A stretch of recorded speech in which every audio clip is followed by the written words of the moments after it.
പരിശുദ്ധാത്മാവേ സഹായക, നിരന്തരമെന്നെ സഹായിക്കണേ. നിത്യവും കൂടെ വസിക്കുന്നോനേ, അഭിഷേകത്തിൻ അഗ്നി നിറച്ചിടണേ.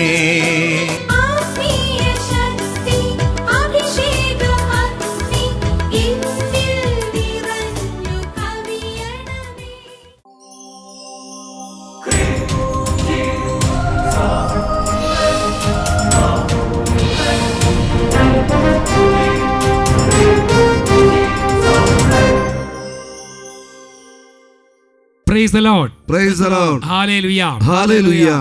പ്രിയപ്പെട്ട സഹോദരങ്ങളെ, അഭിഷേകാഗ്നിയുടെ എല്ലാ പ്രേക്ഷകരെയും, പ്രത്യേകിച്ച് സേവർക്കാരൻ വട്ടായച്ചൻ്റെയും ബിനോയിച്ചിൻ്റെയും സോജിച്ചിൻ്റെയും കൂട്ടായ്മയിലും, അതുപോലെ ഇവിടെയുള്ള സകല ശുശ്രൂഷ, പ്രത്യേകിച്ച് ബെനിറ്റാമയോടൊക്കെ ചേർന്ന് നിങ്ങളെ സ്വാഗതം ചെയ്യുകയാണ്. യേശു ക്രിസ്തുവിൻ്റെ സ്നേഹവും കൃപയും അഭിഷേകവും സമാധാനവും നിങ്ങളിലേക്ക് നിറയുന്നതിന് വേണ്ടി പ്രാർത്ഥിക്കുകയും ചെയ്യുന്നു. Hallelujah, hallelujah, hallelujah, hallelujah. പ്രിയപ്പെട്ട സഹോദരങ്ങളെ, സുഭാഷിതങ്ങളുടെ പുസ്തകത്തിൽ 14-ാം അധ്യായം 30-ാമത്തെ തിരുലിഖിതം, പ്രശാന്തമായ മനസ്സ് ശരീരത്തിന് ഉന്മേഷം നൽകുന്നു, അസൂയ അസ്ഥികളെ ജീർണിപ്പിക്കുന്നു. നമുക്ക് നല്ലൊരു മനസ്സ്, ശാന്തമായൊരു മനസ്സ്, കലുഷിതമായ മനസ്സല്ല, ശാന്തമായ, എളിമയുള്ള, വിനയമുള്ള, സ്നേഹം നിറഞ്ഞ ഒരു ഹൃദയം നമുക്കുണ്ടാകാൻ വേണ്ടി നമുക്ക് പ്രാർത്ഥിക്കാം. നമുക്ക് ഇതുപോലെ പ്രത്യേകിച്ച് കുടുംബങ്ങളിൽ ഒത്തിരി തടസ്സം, വീടില്ല, സ്ഥലം വയ്ക്കാൻ പറ്റുന്നില്ല, അങ്ങനെ ജീവിതത്തിൽ മുമ്പോട്ട് പോകാൻ പറ്റാത്തൊരവസ്ഥയിൽ സെഗിയോൻ ധ്യാന കേന്ദ്രത്തിൽ വന്ന് ഒരു 5 ദിവസത്തെ താമസത്തിലുള്ള ധ്യാനം കൂടി തങ്ങളുടെ ജീവിതത്തിലെ കഷ്ടപ്പാടും വേദനയും എല്ലാം ഈശോയുടെ സന്നിധിയിൽ ഇറക്കി വെച്ച് പ്രാർത്ഥിച്ചപ്പോൾ ഒരു കുടുംബത്തെ ദൈവം എപ്രകാരം സഹായിച്ചു എന്നുള്ള ഒരു സാക്ഷ്യം ശ്രദ്ധിച്ചുകൊണ്ട് നമുക്ക് ഈ അഭിഷേകാഗ്നി ശുശ്രൂഷയിലേക്ക് പ്രവേശിക്കാം. ഈ സാക്ഷ്യം കഴിഞ്ഞാൽ ഉടനെ തന്നെ നമ്മളൊന്ന് പ്രാർത്ഥിക്കും. ശക്തമായി ദൈവത്തെ ആരാധിച്ച് പ്രാർത്ഥിച്ച് വചനം കേൾക്കാൻ നമ്മളെ തന്നെ ഒരുക്കുകയും ചെയ്യണം. ഇപ്പം നമുക്ക് ഈ ഒരു അനുഭവ സാക്ഷ്യം ഒന്ന് ശ്രദ്ധിച്ച് നമുക്ക് ശുശ്രൂഷയ്ക്ക് വേണ്ടി ഒരുങ്ങാം. എൻ്റെ പേര് മോളി റാഫേൽ, തൃശ്ശൂർ രൂപതയിലുള്ള തലൂർ ഇടവകയിൽ നിന്ന് വരുന്നു.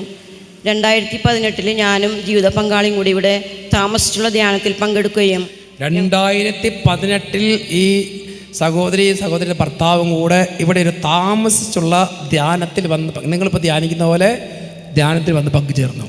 ഞങ്ങൾക്ക് ഒരു സ്ഥലം വിൽപ്പന നടക്കാൻ 10 വർഷമായിട്ട് നടക്കാതിരുന്ന സ്ഥലം, 10 വർഷമായിട്ട് ഒരു സ്ഥലം വിൽക്കാൻ വേണ്ടി ഇങ്ങനെ ഇവർ പല വിധത്തിൽ ബ്രോക്കർമാരോട് പറഞ്ഞു, മറ്റ് ആളുകളോട് പറഞ്ഞു, പക്ഷേ സ്ഥലം വിൽപ്പന മാത്രം നടക്കുന്നില്ല. അപ്പോൾ ആ സങ്കടത്തോടു കൂടെ ഇവർ ധ്യാനത്തിന് വരുവാണ്. എന്നിട്ടോ അങ്ങനെ ബഹുമാനപ്പെട്ട സാംസണത്തിൻ്റെ തലയിൽ കൈ പ്രാർത്ഥനയോടെ ഞങ്ങളോട് പറഞ്ഞു, സ്ഥലം വിൽക്കുമെന്നും വേറെ സ്ഥലം വാങ്ങിച്ച് നിങ്ങളൊരു പുതിയ ഭവനം നിങ്ങൾക്ക് ലഭിക്കുമെന്നും അച്ഛൻ ഞങ്ങളോട് പറഞ്ഞു. അപ്പം നിങ്ങളിപ്പോൾ രാവിലെ പ്രാർത്ഥിച്ചില്ലേ, ഇന്നലെ ആയിട്ട് പ്രാർത്ഥിച്ചില്ലേ?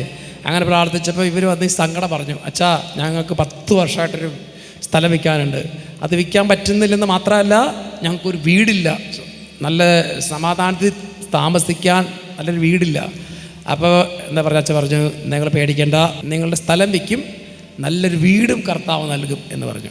അങ്ങനെ ഞങ്ങൾ ഇവിടെ നിന്ന് മണ്ണെടുത്ത് കൊണ്ടുപോയി അതിന് ചുറ്റും നടന്ന് വിശ്വാസ പ്രമാണം ചൊല്ലി പ്രാർത്ഥിച്ചതിൻ്റെ ഫലമായി ആ സ്ഥലത്തിൻ്റെ അടുത്തുള്ള ഒരാൾ ആ സ്ഥലം വാങ്ങാൻ ഇടയാകുകയും ഞങ്ങളിപ്പോൾ താമസിക്കുന്ന തലൂർ ഇടവകയിൽ ഒരു സ്ഥലം 5 സെൻറ്റ് സ്ഥലം വാങ്ങിച്ച് ഞങ്ങളൊരു മനോഹരമായ ഭവനം ഞങ്ങൾക്ക് ദൈവം നൽകി അനുഗ്രഹിച്ചു. അപ്പോൾ ഇവിടുത്തെ എന്ത് ചെയ്തു, അനുഗ്രഹം വാങ്ങിച്ച് പറഞ്ഞു, നിങ്ങൾ വീട് സ്ഥലം വിൽക്കാൻ പറ്റും, വീട് കിട്ടും, നിങ്ങൾ ഇച്ചിരി മണ്ണെടുത്തുകൊണ്ട് വരിക പറഞ്ഞു. ആ മണ്ണെടുത്ത് ഇവിടുത്തെ എല്ലാവരും ധ്യാനം കഴിഞ്ഞ് പോകുമ്പോൾ മണ്ണ് വെഞ്ചരിച്ച് കൊണ്ടുപോകും. അങ്ങനെ ആ മണ്ണ് വെഞ്ചരിച്ച് ആ സ്ഥലത്തിന് ചുറ്റും കൊണ്ട് വിശ്വാസ പ്രമാണം ചൊല്ലി ഇവരിട്ടു. എന്തുപറ്റി, അപ്പം തന്നെ അടുത്ത് അത്രയും നാൾ 10 വർഷം അടുത്ത് താമസിച്ച മനുഷ്യന് ആ സ്ഥലം കണ്ടിട്ട് കണ്ണിപ്പെടാൻ പറ്റിയില്ല. പക്ഷേ ആ സ്ഥലത്തെ അന്ധകാര ശക്തികൾ നീങ്ങിപ്പോയി കഴിഞ്ഞപ്പോൾ അവർക്ക് ആ സ്ഥലത്തിനോടൊരു അട്രാക്ഷൻ തോന്നി. ആ സ്ഥലം വിറ്റു. അങ്ങനെ കർത്താവ് അനുഗ്രഹിച്ചു. നമുക്ക് കർത്താവിന് നന്ദി പറയാം, കരങ്ങളടിച്ച് ഈശോ ആരാധിക്കാം. വിശ്വസിച്ചാൽ ലഭിക്കും, പ്രാർത്ഥിച്ച തുറക്കും. സർവശക്തനെന്നും നമ്മോടൊപ്പം, സർവശക്തനെന്നും നമ്മോടൊപ്പം. വിശ്വസിച്ചാൽ ലഭിക്കും, പ്രാർത്ഥിച്ച തുറക്കും.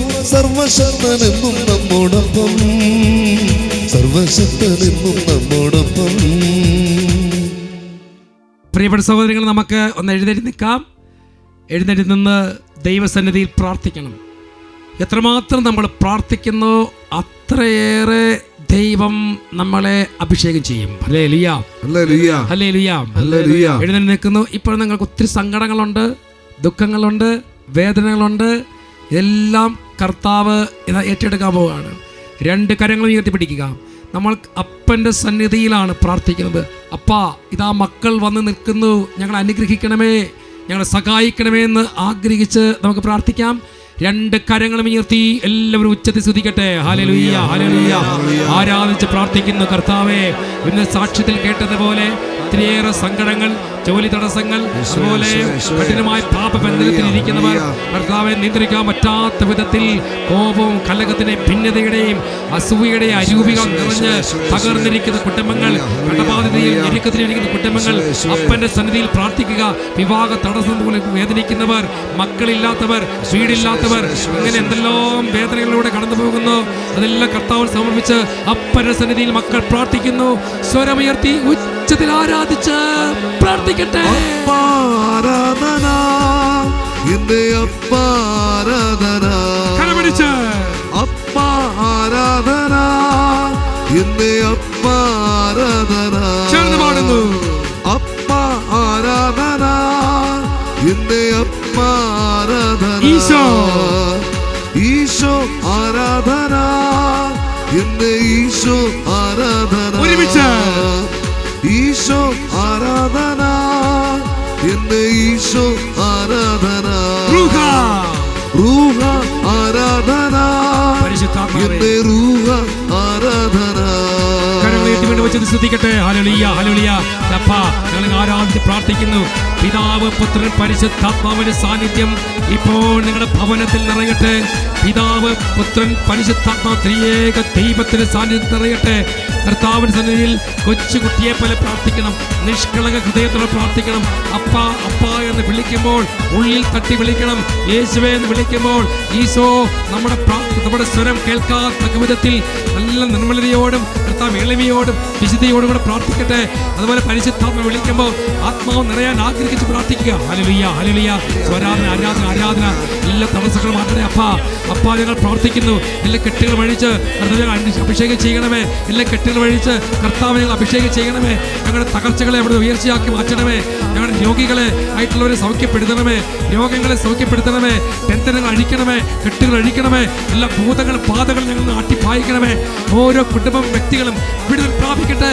ഉച്ചത്തിൽ ആരാധിച്ച് പ്രാർത്ഥിക്കുന്നു. ആരാധന, എന്റെ അപ്പാരാധന, കരപിടിച്ച് അപ്പാരാധന, എന്റെ അപ്പാരാധന, ഈശോ, ഈശോ ആരാധന, എന്റെ ഈശോ ആരാധന, പ്രാർത്ഥിക്കുന്നു.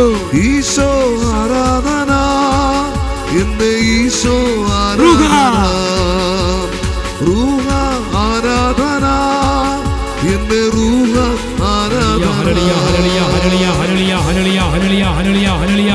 യേശുവേ, യേശുവേ, യേശുവേ.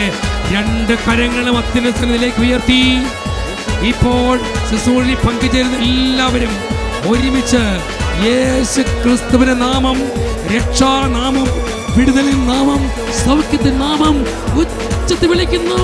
ഈശോയെ, ഈശോ, യേശുവേ, ചങ്ക് പറഞ്ഞ് യേശുവേ, യേശുവേ, യേശുവേ. അപ്പാ, ഞങ്ങളെ ആരാധിച്ച് പ്രാർത്ഥിക്കുന്നു. ഈശോയെ, റുഹായെ, ഞങ്ങളെ സഹായിക്കണമേ.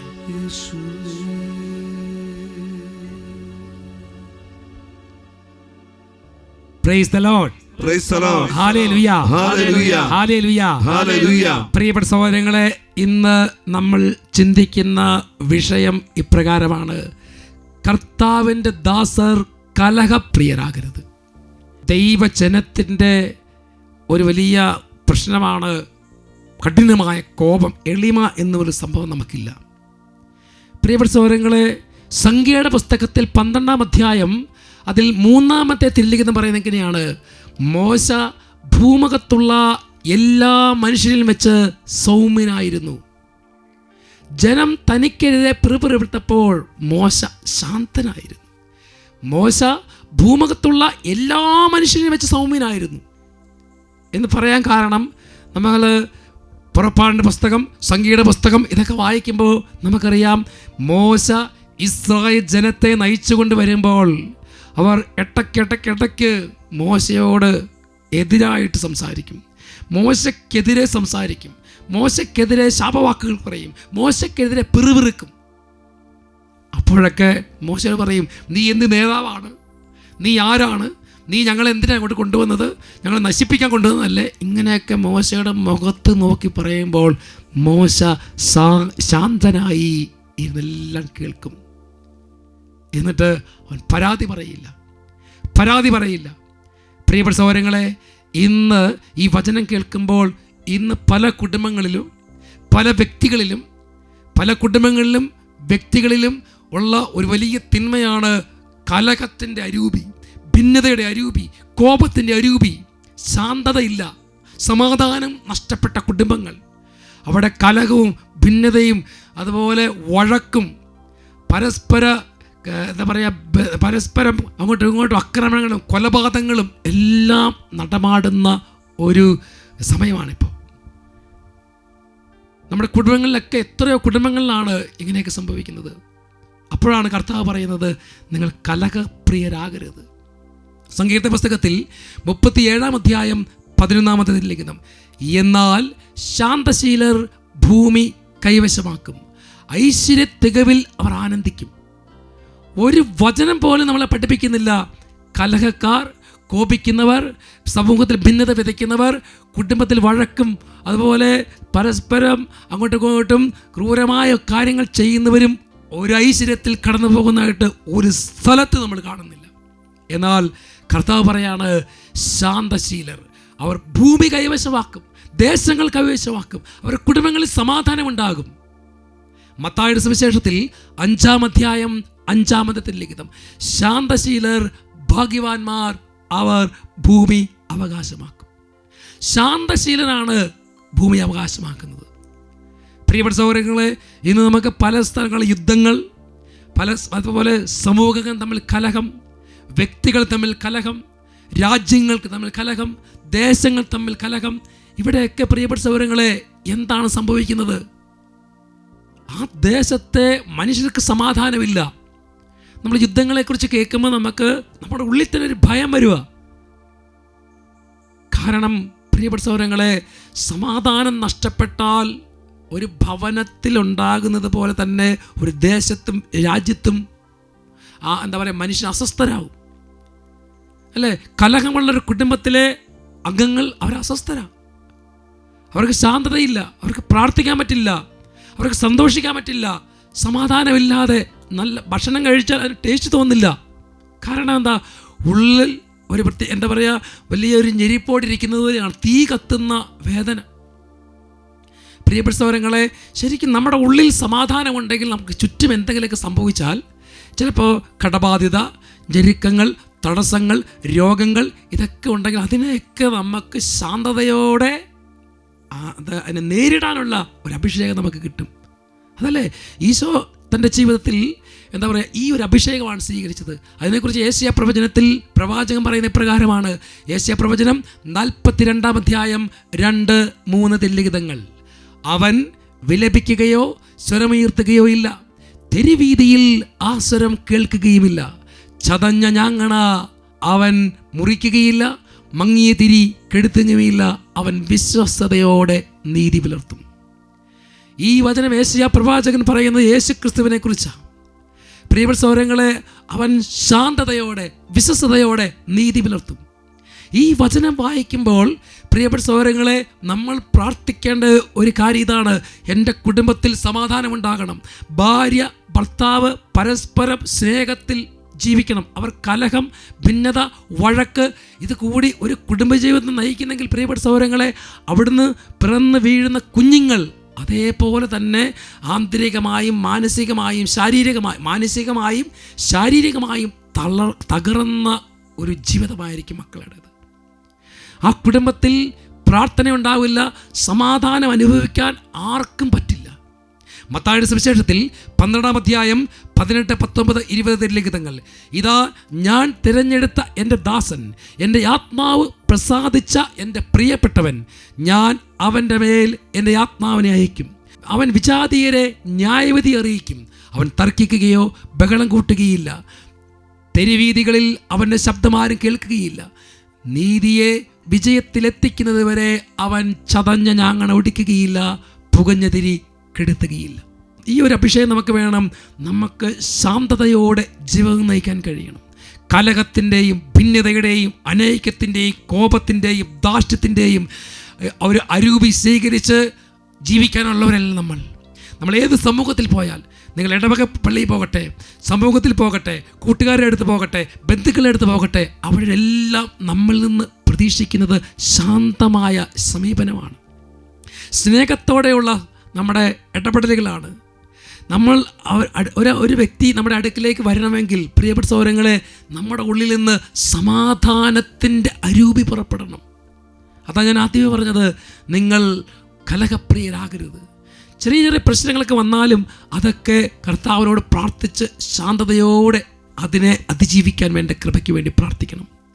യെശയ്യാ പ്രവചനത്തിൽ 53-ാം അധ്യായം 7-ാമത്തെ ലിഖിതം: അവൻ മർദ്ദിക്കപ്പെടുകയും പീഡിപ്പിക്കപ്പെടുകയും ചെയ്തു, എങ്കിലും അവൻ ഉരിയാടിയില്ല. കൊല്ലാൻ കൊണ്ടുപോകുന്ന കുഞ്ഞാടിനെ പോലെ, രോമം കത്തിരിക്കുന്നവരുടെ മുമ്പിൽ നിൽക്കുന്ന ചെമ്മരിയാടിനെ പോലെയും അവൻ മൗനം പാലിച്ചു. ഇത് നമുക്ക് ഈശോയ്ക്ക് വേണമെങ്കിൽ പിതാവായ ദൈവത്തോട് കോപിക്കാം. എന്തുകൊണ്ട് എനിക്ക് ഇത്രമാത്രം വേദന തരുന്നു? ചമ്മട്ടിയും ചാട്ടവാറും ശരീരത്തിലേക്ക് പതിക്കുമ്പോൾ ഈശോയ്ക്ക് വേണമെങ്കിൽ അവരെ ശകാരിക്കാം, അവരുടെ നേരെ എന്തെങ്കിലും മോശമായ വാക്കുകൾ പറയാം, ശപിക്കാം. പക്ഷേ ഈശോ അത് ചെയ്തില്ല. കാരണം പ്രിയപ്പെട്ട സഹോദരങ്ങളെ, ഈശോ കലഹപ്രിയരല്ല. ജീവിതത്തിൽ ഇങ്ങനെയുള്ള വേദനകളൊക്കെ ഉണ്ടാകുമ്പോൾ ഈശോ അത് സന്തോഷത്തോടെ സ്വീകരിച്ചു. ഇന്ന് പ്രിയപ്പെട്ട സഹോദരങ്ങളെ, എത്രയോ കുടുംബങ്ങളിലാണ് കലഹം, എത്രയോ കുടുംബങ്ങളാണ് ഭിന്നത, എത്രയോ ഭാര്യ ഭർത്താക്കന്മാരാണ് ഈ ഭിന്നതയും അനൈക്യവും കൊണ്ട് സമാധാനം നഷ്ടപ്പെട്ട് രണ്ട് വഴിക്ക് വിട്ടുപോയത്. ഇതുപോലെ എത്രയോ മക്കളാണ് ചെറുപ്പത്തിൽ തന്നെ ഈ തങ്ങളെ തന്നെ നിയന്ത്രിക്കാൻ പറ്റാത്ത വിധത്തിൽ കോപത്തിൻ്റെയും അതുപോലെ ധാർഷ്ട്യത്തിൻ്റെയും അരൂപി സ്വീകരിച്ച് തകർന്നു പോയവർ. അവരൊക്കെ ചിലപ്പോൾ ജീവിതത്തിൽ മുമ്പോട്ട് പോകാൻ പറ്റില്ല. അവരുടെ പഠനം, ജോലി മേഖലകൾ, അവരുടെ കുടുംബജീവിതം, അല്ലെങ്കിൽ അവരായിരിക്കുന്ന സ്ഥലങ്ങളിലൊക്കെ ഉള്ളിൽ നിന്ന് സ്നേഹം കൊടുക്കാൻ പറ്റില്ല. പ്രിയപ്പെട്ട സഹോദരങ്ങളെ, അവർ ഒരിക്കലും അഭിഷേകം പ്രാപിക്കുകയില്ല. ഞാനിങ്ങനെ ഈ ഒരു കാര്യത്തെക്കുറിച്ച് ചിന്തിച്ചുകൊണ്ടിരുന്നപ്പോൾ ഞാൻ പ്രാർത്ഥിക്കാറുള്ളൊരു കാര്യമാണ്: കർത്താവേ, ഈ ഭൂമിയിൽ മനുഷ്യർക്ക് സമാധാനം കൊടുക്കണം, ശാന്തത കൊടുക്കണം. അവരുടെ ഹൃദയം കലുഷിതമാണ് പലപ്പോഴും. കർത്താവിൻ്റെ ആത്മാവ് അവരിലേക്ക് നിറഞ്ഞ് അവർക്ക് സമാധാനം കൊടുക്കണമെന്ന് അച്ഛൻ പ്രാർത്ഥിക്കുന്നു. ഞാൻ ഇതിനെക്കുറിച്ച് ചിന്തിച്ചപ്പോൾ തിരുസഭയിലെ ഒരു വലിയ വിശുദ്ധനെ എനിക്ക് കണ്ടെത്താൻ പറ്റി. ആ വിശുദ്ധൻ്റെ പേരാണ് 19-ാം നൂറ്റാണ്ടിൽ ലെബനോനിൽ ജനിച്ച് വളർന്ന വിശുദ്ധ ഷർബേൽ. വിശുദ്ധ ഷർബേൽ 3 വയസ്സുള്ളപ്പോൾ ഈ ഷർബേലിൻ്റെ അപ്പൻ മരിച്ചു. പിതാവ് മരിക്കും. പിന്നെ മാതാവിനോടൊപ്പം ജീവിച്ചു. മാതാവും ഈ മകൻ ജീവിക്കുമ്പോൾ വളരെ ദാരിദ്ര്യം പിടിച്ചൊരു കുടുംബത്തിലാണ്. ഈ അപ്പന് പശുവിനെയൊക്കെ വളർത്തി ജീവിച്ചിരുന്നൊരു കുടുംബമായിരുന്നു. അപ്പൻ്റെ അതേ തൊഴിൽ മകൻ തുടങ്ങി. ചെറുപ്പത്തിൽ തന്നെ പശുവിനെ വളർത്താൻ തുടങ്ങി. കൃഷിപ്പണികൾ, പശുവിനെ വളർത്തൽ, അങ്ങനെ ഇതെല്ലാം ചെയ്ത് കുടുംബത്തിന് വേണ്ടി ജീവിച്ചു. ആരോടും പരാതിയില്ലാതെ ജീവിച്ച ഒരു കുട്ടി. 23 വയസ്സ് വരെയും അവൻ അമ്മയോടൊപ്പം അമ്മയെ സഹായിച്ച് ജോലി ചെയ്ത് ജീവിച്ചു. 23-ാമത്തെ വയസ്സ് എത്തിയപ്പോൾ ഈ മകന് ഉള്ളിൽ അതിതീഷ്ണമായൊരാഗ്രഹം തോന്നുകയാണ്: ഈശോയെ അനുഗമിക്കണം. അങ്ങനെ അവൻ ഒരു മോണസ്ട്രി ചേരും. ആ മോണസ്ട്രി ചേരുമ്പോൾ അവിടെ അവന് മറ്റൊന്നും പ്രതീക്ഷിക്കുന്നില്ല, സാധാരണക്കാരിൽ സാധാരണക്കാരനായി ജീവിക്കുക. ആരാലും അറിയപ്പെടാൻ ആഗ്രഹിച്ചില്ല. ഒരു പേര് വേണ്ട, പ്രസക്തി വേണ്ട, മറ്റുള്ളവർ അങ്ങനെ അംഗീകാരം വേണ്ട. അങ്ങനെ കർത്താവിനെ മാത്രം സ്നേഹിക്കുക. ആരോടും പരാതിയില്ല, ആരോടും കലഹമില്ല, ആരോടും ഭിന്നതയില്ല, എല്ലാവരോടും ശാന്തതയോടെ പെരുമാറും. ആ ചെറുപ്പക്കാരൻ മോണസ്ട്രി ജീവിച്ചിരുന്നത് അവിടെയും കൃഷി ചെയ്യും, അടുക്കള പണി ചെയ്യും, കന്നുകാലികൾ നോക്കും, അതുപോലെ അതിനെ മേയ്ക്കാനായിട്ട് പുറത്തേക്ക് ഇറങ്ങി പോകും. പിന്നെ നിലത്ത് നോക്കി നടക്കുകയുള്ളൂ, ആരുടെ മുഖത്ത് നോക്കുകയില്ല. വളരെ ശാന്തനായി അങ്ങനെ ഒരാൾ ആ ആശ്രമത്തിലുണ്ട് എന്ന് പോലും ആർക്കും അറിയത്തില്ല. അങ്ങനെ ഷർബേൽ പക്വതയാർന്നൊരു ജീവിതമാണ്, വളരെ പക്വതയുള്ള ജീവിതം. ഈ ജീവിതം കണ്ടിട്ട് ആ മോണസ്ട്രിയിലെ അധികാരികൾ അദ്ദേഹത്തെ കൂടുതൽ ബഹുമാനിച്ചു. ഒരു ദിവസം ഈ ഷർബേൽ തൻ്റെ അധികാരിയോട് ചോദിക്കുകയാണ്, എനിക്ക് ഒറ്റയ്ക്ക് ഒരു ഹെർമെറ്റിൽ ഇരുന്ന് ജീവിതം കർത്താവിനെ സ്നേഹിച്ച് പ്രാർത്ഥിച്ചിരിക്കാൻ ഞാൻ ആഗ്രഹിക്കുന്നു.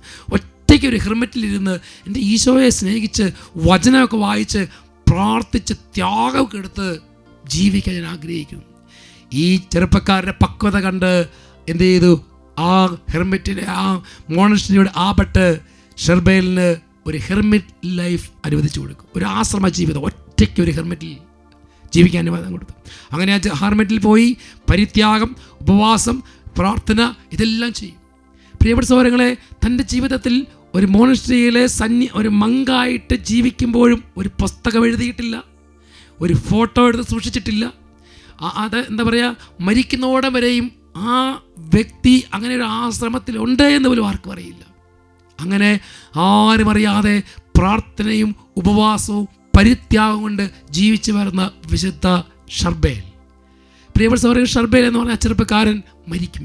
മരിച്ച ശേഷം അദ്ദേഹത്തിൻ്റെ ആ ശരീരം, അദ്ദേഹത്തിൻ്റെ ഭൗതിക ശരീരം ആശ്രമത്തിൽ കൊണ്ടുവന്ന് ആശ്രമ ചാപ്പലിൽ കിടത്തുമ്പോൾ അവിടെയുള്ള ഒരു മങ്ക് രാത്രിയിൽ ദിവ്യകാരുണ്യം എഴുന്നള്ളിച്ച് വെച്ച് പ്രാർത്ഥിക്കുകയാണ്.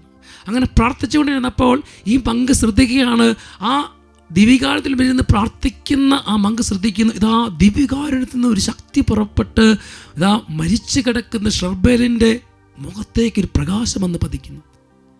അത് ശ്രദ്ധിച്ചെങ്കിലും പിന്നെ അത് കാര്യമായിട്ട് എടുത്തില്ല. അങ്ങനെ പിറ്റേ ദിവസം ഈ ഷർബേലിനെ വെറും സാധാരണ ഒരു മണ്ണിൽ, അവിടെ കല്ലറയില്ല, പ്രത്യേക സജ്ജീകരണമൊന്നുമില്ല, മണ്ണിൽ ഷർബേലിനെ അടക്കം ചെയ്യും. അങ്ങനെ അടക്കം ചെയ്ത് ദിവസങ്ങൾ കഴിയുമ്പോൾ, കുറേ നാളുകൾ കഴിയുമ്പോൾ അവിടുത്തെ നാട്ടുകാർ ശ്രദ്ധിക്കുകയാണ്, ഈ മണ്ണിൽ നിന്ന്, അടക്കം ചെയ്ത മണ്ണിൽ നിന്ന് വലിയൊരു പ്രകാശം ഇങ്ങനെ വരുന്നതായിട്ട്. അങ്ങനെ അത് ആളുകളൊക്കെ അപ്പോൾ ആ ശവകുടീരത്തിൽ വന്ന് പ്രാർത്ഥിക്കാൻ തുടങ്ങി.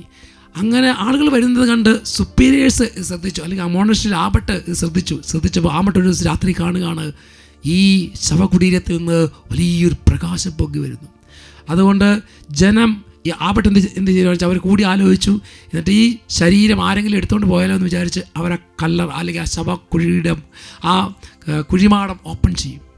ഓപ്പൺ ചെയ്യുമ്പോൾ അടക്കം ചെയ്യപ്പെട്ട ഷർബേലിൻ്റെ ഭൗതിക ശരീരം എങ്ങനെ അടക്കം ചെയ്തോ അതുപോലെ ജീവനുള്ള ഒരു ശരീരം പോലെ അഴുകാതെ വളരെ പ്രസന്നവദനായി ആ കുഴിയിൽ അവർ കണ്ടെത്തി. പ്രിയപ്പെട്ട സഹോദരങ്ങളെ, ആ കുഴിയിൽ നിന്ന് അതിങ്ങനെ എടുക്കുമ്പോൾ കുഴിയിൽ നിന്ന് പരിമളം, ആ പ്രദേശം മുഴുവൻ പരിമളം പരത്തുന്ന വലിയ സുഗന്ധം അങ്ങനെ പൊങ്ങി വന്നു. അങ്ങനെ അവർ ആ ബോഡി എടുത്ത് പുറത്ത് വെച്ചപ്പോൾ ആ ബോഡിയിൽ നിന്ന് രക്തവും വെള്ളവും നിൽക്കാതെ ഒഴുകിക്കൊണ്ടിരുന്നു. എന്ത് ചെയ്തു? അപ്പോൾ സുപ്പീരിയേഴ്സ് എന്ത് ചെയ്തു? മോണസ്ട്രിയിലെ ആശ്രമാധിപൻ ആ ശരീരം ഒരു 3-4 മാസം വെയിലത്ത് വെച്ചു. എന്നിട്ടൊന്നും നിൽക്കുന്നില്ല, ഇങ്ങനെ നിന്നുകൊണ്ടിരുന്നു. പ്രിയപ്പെട്ട സഹോദരങ്ങളെ, ആ ശരീരത്തിൽ നിന്ന് അത്ഭുതകരമായി ഇങ്ങനെ രക്തവും വെള്ളവും കർത്താവിൻ്റെ തിരുവിലാവ് ഒഴുകുന്നത് പോലെ ഒഴുകിക്കൊണ്ടിരുന്നു. പ്രിയപ്പെട്ട സഹോദരങ്ങളെ, പിന്നീട് ഈ വിശുദ്ധൻ്റെ മഹിമ കണ്ട് അനേക ദേശങ്ങളിൽ നിന്ന്, രാജ്യങ്ങളിൽ നിന്നെല്ലാം ഈ വിശുദ്ധൻ്റെ സന്നിധിയിലേക്ക് ആളുകൾ വന്ന് പ്രാർത്ഥിക്കാൻ തുടങ്ങി. പ്രിയപ്പെട്ട സഹോദരങ്ങളെ, തിരുസഭയിൽ യോസേപ്പ് പിതാവിൻ്റെയും പരിശുദ്ധ അമ്മയുടെയും മാധ്യസ്ഥത്തിലൂടെ നേടിയ അത്ഭുതങ്ങളുടെ കണക്ക് കഴിഞ്ഞാൽ വിശുദ്ധ ഷർബേലിൻ്റെ മാധ്യസ്ഥത്തിൽ സംഭവിച്ച അത്ഭുതങ്ങൾ ആണ് ഏറ്റവും കൂടുതൽ. ഏതാണ്ട് 30,000 മുകളിൽ അത്ഭുതങ്ങളും അടയാളങ്ങളുമാണ് വിശുദ്ധൻ്റെ മാധ്യസ്ഥതയിലൂടെ സംഭവിച്ചിരിക്കുന്നത്. അത്രമാത്രം ശക്തിയുള്ള അഭിഷേകമുള്ള വിശുദ്ധനാണ് വിശുദ്ധ ഷർബേൽ. പ്രിയപ്പെട്ട സഹോദരങ്ങളെ, എന്തുകൊണ്ടാണ് ആ ഒരു വിശുദ്ധൻ തൻ്റെ ജീവിതത്തിൽ ഒരാളെയും അറിയപ്പെടാൻ ആഗ്രഹിച്ചിട്ടില്ല, ഒരാളും തന്നെക്കുറിച്ച് ഒന്നും പറയണ്ട. പ്രിയപ്പെട്ട സഹോദരങ്ങളെ, ഒരു ഫോട്ടോ പോലും എടുത്തിട്ടില്ല എന്ന് ഞാൻ സൂചിപ്പിച്ചു. അതിന് വർഷങ്ങൾക്ക് ശേഷം ഈ മോണസ്ട്രിയിലുള്ള മറ്റ് മങ്കുമാരെല്ലാവരും ചേർന്ന് ഒരു കമ്മ്യൂണിറ്റി ഫോട്ടോ എടുക്കും. ഫോട്ടോ എടുത്തു കഴിയുമ്പോൾ കമ്മ്യൂണിറ്റിയിൽ 10 പേരുണ്ടെങ്കിൽ അതിൽ ഒരാൾ എക്സ്ട്രാ കാണുന്നു. അപ്പോൾ പ്രിയപ്പെട്ട സഹോദരങ്ങളെ, അപ്പോൾ അതിൽ ആദ്യകാലം മുതൽ പ്രായമുള്ള മങ്കുമാരുണ്ടായിരുന്നു. അവർ ഈ ഫോട്ടോ കാണിച്ച് ഈ വ്യക്തി ആർക്കും മനസ്സിലാകുന്നില്ല, ഇതാരാണെന്ന് മനസ്സിലാകുന്നില്ല. അപ്പോൾ അതിൽ പ്രായമുള്ള ഒരു മങ്ക് പറയാണ്, ഇതാണ് ഷർബേൽ. പ്രിയപ്പെട്ട സഹോദരങ്ങളെ, മരിച്ചു വർഷങ്ങൾക്ക് ശേഷം ഒരു ഫോട്ടോ എടുത്തപ്പോൾ ആ കമ്മ്യൂണിറ്റി ഫോട്ടോയിൽ ഷർബേലിൻ്റെ ഫോട്ടോ പതിക്കാൻ കർത്താവ് കഴിഞ്ഞു. അതുകൊണ്ട് പ്രിയപ്പെട്ട സഹോദരങ്ങളെ, നമ്മൾ ഒരു വിജയം വരിക്കണമെങ്കിൽ നമ്മളെല്ലാം ചിന്തിക്കുന്നത് എന്താ? ഞാൻ മറ്റുള്ളവരൊരു പേര് വേണം, പ്രസക്തി വേണം, എനിക്ക് വലിയ ഉയർച്ച വേണം. അതൊക്കെ നമ്മൾ പ്രതീക്ഷിച്ചാൽ നമ്മൾ അതിനുവേണ്ടി പല കാര്യങ്ങൾ ചെയ്ത് കൂട്ടുകയാണ്. നമ്മുടെ പേരുണ്ടാകാൻ, പ്രസക്തി ഉണ്ടാകാൻ, അറിയപ്പെടാൻ. ഇന്ന് മനുഷ്യൻ അതല്ലേ, അറിയപ്പെടാൻ വേണ്ടിയുള്ള പ്രവൃത്തിയാണ്. പക്ഷേ പ്രിയപ്പെട്ട സഹോദരങ്ങളെ, എന്നാൽ ഈ വിശുദ്ധൻ ആരും അറിയപ്പെടാൻ ആഗ്രഹിച്ചില്ല. എന്നാൽ ദൈവം ലോകത്തെ മുഴുവൻ ഈ വിശുദ്ധൻ്റെ ചൈതന്യവും പ്രാർത്ഥനയും അഭിഷേകവും അറിയിച്ചു. എഫെസ്യർ ലേഖനത്തിൽ 4-ാം അധ്യായം 2-ാം വചനത്തിൽ ലിഖിതം, പൂർണ്ണമായ വിനയത്തോടും ശാന്തതയോടും ദീർഘക്ഷമയോടും കൂടെ നിങ്ങൾ സ്നേഹപൂർവ്വം അന്യോന്യം സഹിഷ്ണുതയോടെ വർത്തിക്കുവിൻ.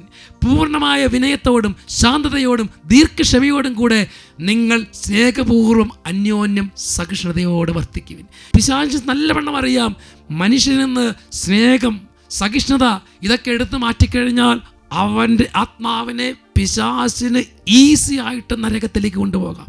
അതുകൊണ്ട് എന്ത് ചെയ്യും? ജനത്തിലേക്ക് കോപത്തിൻ്റെയും കലഹത്തിൻ്റെയും ധാർഷ്ട്യത്തിൻ്റെയും അസൂയയുടെയും ഭിന്നതയുടെയും അരൂപി പിശാച് വിതയ്ക്കും. പ്രിയപ്പെട്ട സഹോദരങ്ങളെ, നമ്മൾ തീഷ്ണമായി പ്രാർത്ഥിക്കണം. നമ്മൾ ഉപവസിക്കേണ്ടത്, ത്യാഗമെടുക്കേണ്ടത്, മുട്ടുകുത്തേണ്ടത് എന്തിനു വേണ്ടിയാ? പ്രിയപ്പെട്ട സഹോദരങ്ങളെ, എന്തിനു വേണ്ടിയാ? നല്ല എളിമയും വിനയം ഉണ്ടാകാൻ. കലഹം നമുക്ക് വേണ്ട. 2 തിമോത്തി 2-ാം അധ്യായം 24, കർത്താവിന് ദാസൻ കലഹപ്രിയനാകരുത്, എല്ലാവരോടും സൗമ്യതയുള്ളവനും യോഗ്യനായ അധ്യാപകനും ക്ഷമാശീലനുമായിരിക്കണം. ഈ ഒരു അഭിഷേകത്തിന് വേണ്ടി നമുക്ക് പ്രാർത്ഥിക്കാം.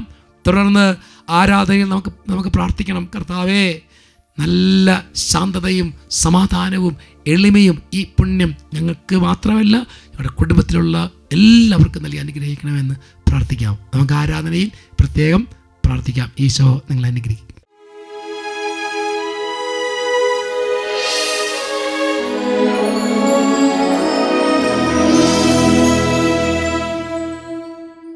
പ്രിയപ്പെട്ട സഹോദരങ്ങളെ, നമുക്ക് കർത്താവിന്റെ സന്നിധിയിൽ നമ്മളെ തന്നെ സമർപ്പിക്കാം. നമ്മുടെ എല്ലാ സ്വഭാവ വൈകൃതങ്ങളെയും കർത്താവ് വിശദീകരിക്കട്ടെ. പ്രത്യേകിച്ച് കോപം, കലഹം, ഭിന്നത, അനൈക്യം ഇതെല്ലാം വിട്ടുമാറി ശാന്തതയും സമാധാനം നിറയാൻ വേണ്ടി പ്രാർത്ഥിക്കാം. കർത്താവ് ഈ രാത്രി നിങ്ങളെ അനുഗ്രഹിക്കും. നമുക്ക് കർത്താവിന്റെ സന്നിധിയിൽ സമർപ്പിക്കാം. നമ്മളെയും നമ്മുടെ കുടുംബത്തെയും എല്ലാവരും സമർപ്പിക്കാം. 2 കരങ്ങൾ ഉയർത്തി പിടിക്കാം. 2 കരങ്ങളും ഉയർത്തി കർത്താവെ ഞങ്ങൾ ഓരോരുത്തരും അനുഗ്രഹിക്കുന്നു പ്രാർത്ഥിക്കുന്നു. കരങ്ങൾ ഉയർത്തി, സ്വരമുയർത്തി, ഉച്ചത്തിൽ വിളിക്കുന്നു. കർത്താവെ, കോപം, വൈരാഗ്യം, ദേശം എല്ലാം വിട്ടുമാറി ഞങ്ങളെ സമാധാനം കൊണ്ട് നിറയ്ക്കണമേ. കരങ്ങൾ ഉയർത്തി ഉച്ചത്തിൽ വിളിച്ച്